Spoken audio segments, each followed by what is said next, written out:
157 కోట్ల రూపాయలు కూడా కేంద్ర ప్రభుత్వం నిధులు విడుదల చేయడానికి అని చెప్పని నా ఆమోదం తెలిపింది. అంటే పోలవరానికి సంబంధించి మొదటి దశ ఏదైతే ఉందో దానికి సంబంధించి మొత్తంగా 30,436 కోట్ల రూపాయలని కేంద్ర ప్రభుత్వము ఇదివరకు ఇచ్చినవి కాకుండా ఇప్పుడు ఇచ్చి ఆ మొత్తాన్ని భరించి త్వరితగతిన ఏదైతే 2026-27 కల్లా పూర్తి చేయాలన్న లక్ష్యానికి అటు ఎన్డీఏ కేంద్ర ప్రభుత్వం ఇటు రాష్ట్రంలో ఉన్నటువంటి కూటమి ప్రభుత్వం చిత్తశుద్ధితోటి ఉన్నాము. మేము అహర్నిశలు కూడా పనిచేస్తున్నాం.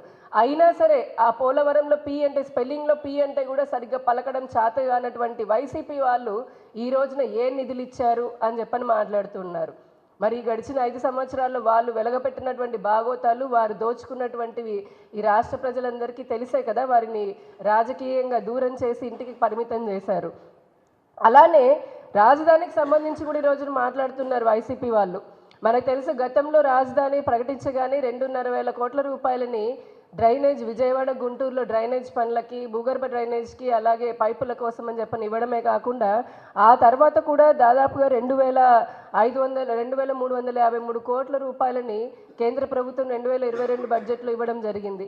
అవి కాకుండా మొన్నే మనం చూసాము 15,000 కోట్ల రూపాయల అతిపెద్ద సహాయాన్ని కూడా సహకారాన్ని కేంద్ర ప్రభుత్వం రాష్ట్ర రాజధాని కోసం అని ఇచ్చింది. ఇది కాకుండా హడ్కో ద్వారా మరొక 11,000 కోట్ల రూపాయలని రాజధాని కోసం అని చెప్పని హడ్కో ఒప్పుకుంది ఇవ్వడం కోసమని. అలాగే హడ్కో ద్వారా టిడ్కో ఇల్లు నిర్మాణానికి కూడా మరొక 4,400 కోట్ల రూపాయలు. ఇవన్నీ కూడా మరి కనిపించట్లేదేమో. అమరావతి భ్రమరావతి అని చెప్పని ప్రతిపక్షంలో ఉన్నప్పుడు అమరావతికి సై అన్న జగన్మోహన్ రెడ్డి పార్టీ అధికారంలోకి రాగానే 3 ముక్కలు అని చెప్పని 3 రాజధానులు అని చెప్పని ఏ విధంగా ఈ రాష్ట్రానికి రాజధాని లేకుండా అస్తవ్యస్తంగా చేసి ప్రజల మనోభావాలను దెబ్బతీయడమే కాకుండా రాష్ట్రాన్ని అధోగతి పాలు చేశారనేది వారు గుర్తు తెచ్చుకోవాలి. ఈ రోజున రాజధాని గురించి మాట్లాడే హక్కు వైసీపీ వాళ్ళకు ఉందా అని మేము ప్రశ్నిస్తున్నాం. ఇదే కాకుండా అమరావతి రైల్వే లైన్కి మనం చూసాం మొన్న 2,245 కోట్ల రూపాయలని ఎరుపాలెం నుంచి నంబూరు వరకు కూడా 57 కిలోమీటర్లు ప్రత్యేక అమరావతి రైల్వే లైన్ కోసం అని చెప్పని కేంద్రం ఇవ్వడం జరిగింది.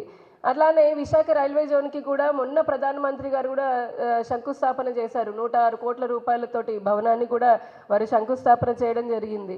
ఇవన్నీ కూడా ఈ రోజున ఏదైతే వైసీపీ కానీ ఇటు అసలు విభజన రాత్రికి రాత్రి పార్లమెంటు తలుపులు మూసివేసి మరి అర్ధరాత్రి పూట రాష్ట్రాన్ని అర్ధాంతరంగా తమ స్వార్థ రాజకీయాల కోసం విడగొట్టినటువంటి కాంగ్రెస్ పార్టీ కూడా ఈ రోజున దీని గురించి మాట్లాడుతుండడం అనేది పెద్ద జోక్ ఆఫ్ ద ఇయర్ కాదు, జోక్ ఆఫ్ ద మిలీనియం అని చెప్పొచ్చు. వాళ్ళకే ఆ రోజు చిత్తశుద్ధి ఉండుంటే కనుక రాష్ట్రం పైన రాష్ట్రం ఈ రోజునే ఇన్నేళ్ళు ఇంత కష్టాలు పడి ఉండేది కాదు.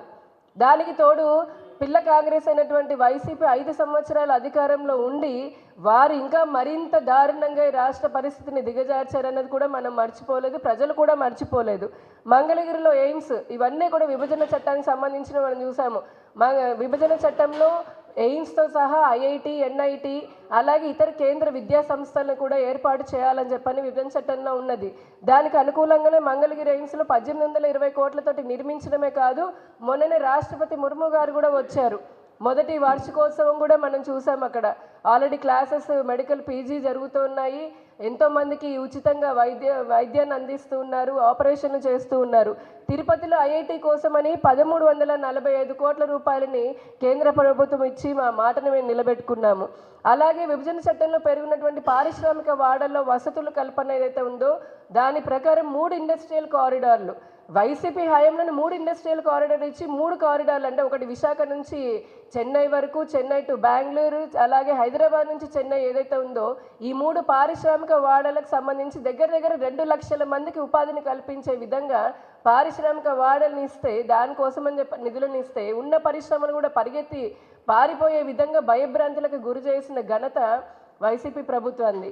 కానీ కేంద్ర ప్రభుత్వం నేడు కూడా మొన్న మనం చూసాం ఓర్వకల్లు దగ్గర కానీ అక్కడ కూడా ఇంటర్నల్ రోడ్స్ కోసం అని చెప్పని ఇంటర్నల్గా ఫెసిలిటీస్ కోసం అని చెప్పని కూడా నిధులన్నీ కూడా కేంద్ర ప్రభుత్వం ఇవ్వడం జరిగింది.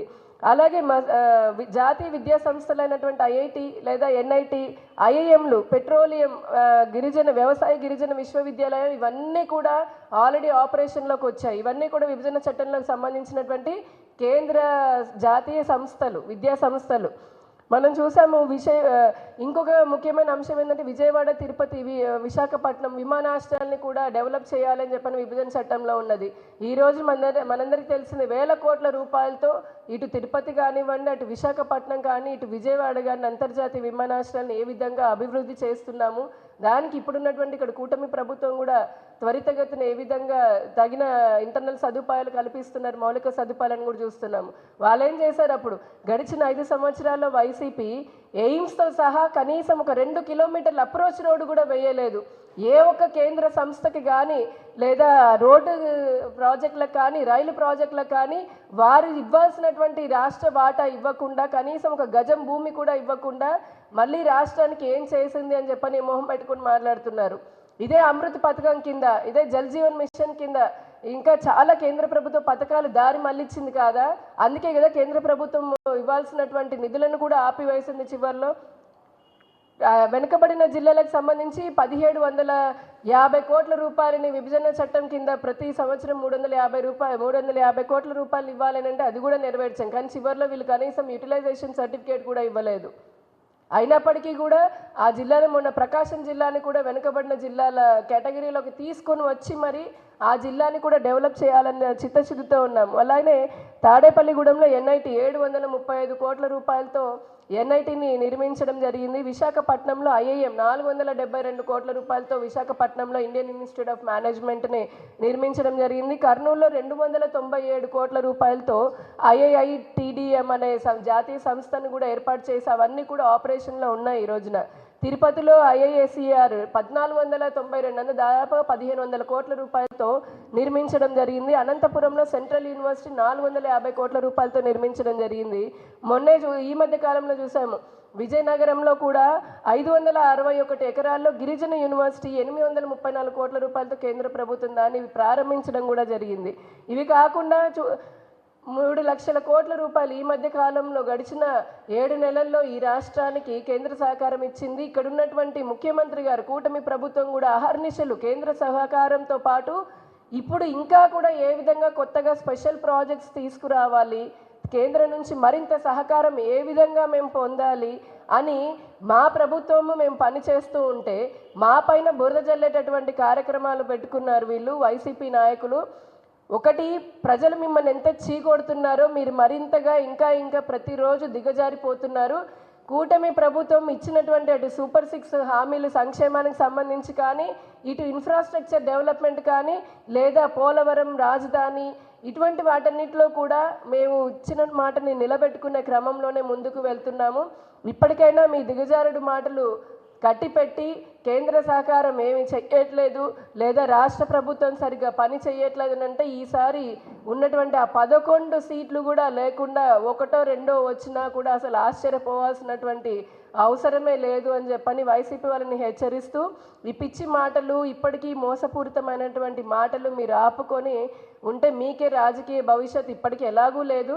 కనీసం ఇందా చెప్పినట్టుగా 1, 2 సీట్లైనా వచ్చే పరిస్థితి అయినా ఉంటుందేమో. లేదంటే ఇప్పటికే మీ పార్టీలో ఉన్నటువంటి వారందరూ ఎవరైతే ఆత్మ ఇంకో శరీరం అని చెప్పని అతుక్కొని ఇన్ని రోజులు వీళ్ళ క్రైమ్లో పార్ట్నర్స్ లాగా, కరప్షన్స్లో పార్ట్నర్స్ లాగా ఉన్నటువంటి వాళ్ళు కూడా పార్టీలను వదిలిపోయేటటువంటి పరిస్థితి ఉంది. ఇంకా కూడా దాన్ని దిగజార్చుకోవద్దని తెలియజేస్తూ ధన్యవాదాలు.